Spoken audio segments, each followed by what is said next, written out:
clearly a man who's been to the other side and received the punchline.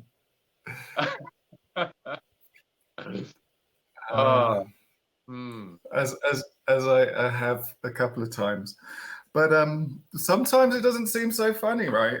There's an amazing film out there. I highly recommend it. It's called The Cosmic Giggle, with some extraordinary beings sharing this truth that you've just alluded to. Yeah, my daughter's mother didn't think it was so funny after we broke up that I'd been watching that. It's like, it's all just a big cosmic giggle to you. I was like, well, not quite. I think there's a bit more going on. But sometimes, indeed, it doesn't seem so funny, right? If it was just a joyous cosmic joke here on planet Earth, happy days, we probably wouldn't need to have the show. We'd just be kind of like rolling around in a meadow enjoying the experience rather than trying to unpack it all and figure out solutions to crazy shit that's happening on a day-to-day. Yeah. Well, yeah, my body literally like wanted to sneeze that out. Clear it for us. Clear it for me. Away, bad spirits, away. It is that. That's how shamanics, right? Yeah. So, yeah, actually, it's funny because in the Spanish culture where I lived for a long time, they say, you know, Jesus, Yeshua. If you sneeze, right? Like bless you, because it's like, yeah, you're like releasing the sort of negative energies and finding Jesus, right? Or which is yourself, and God, source, goddess. So it's about realizing this, that we are this, and that there's infinite resourcefulness, there's infinite abundance, and there is no lack.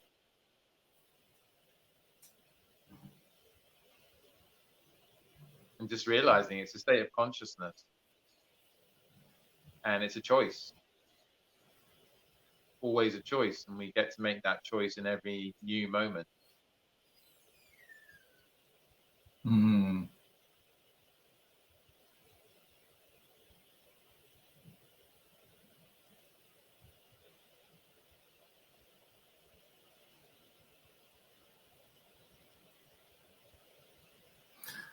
And can we touch on some sort of practical tools, shall we say? Like, I love the who am I contemplation, because for me, sitting in meditation, trying to have no thoughts was a complete bust. Absolute shit show. It's like, I'm just in pain listening to really annoying thoughts for hours. Doesn't seem like a particularly effective way to connect to the divine. Put me in a dance floor with some cracking house music. Divinity is flowing through me, right? Sitting with a contemplation of who am I? Okay, now we're getting somewhere. That works for me. And I think it's worth acknowledging that there is no one path for every person, because we're all very different. And the question of how do we sit with the divine when we've got ridiculous electric bills and all of this pressure keeping us in fear and anxiety, right?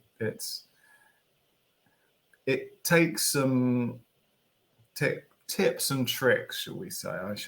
It does for me. So, for instance, I'll share one of my favorite ones is having a creation ritual every morning, in which I start with the qualities that I wish to create. I create that I am peace. I am peace. I am peace. And then I move on to I am free. I am free. I am free. And for me, that is changing the frequency. That's moving the dial. I connect to the frequency of those words. And then one of my favorite creations at the moment is I received good financial news today. And I'm going to mention this a few times because it's so ridiculously effective. It consistently produces little financial windfalls that astonish me. Money from directions I have no clue about would just pop in. This is your awesome power. And our awesome power, I would say. This is the joy of spelling, and one reason why I'm enjoying radio, because words create spells. They are the ingredients of spells, shall we say. So yeah, and then this is the opportunity, you know, that we have in every moment, new moment, to create what we want. And that's the game as well, play, and the cosmic giggle, because it's like, yeah, you get to be here, incarnate, and create what you want. And if you don't like something, then create a different thing and keep dialing that in, whatever that is. And if that's like a radio show, if that's a book, if that's a theatre show, if that's a TV show, if that's a business, a brick and mortar business, or a coaching program, or a retreat, you know, which I've got one coming up in Bali, for example, that's just like, yeah, you get to create.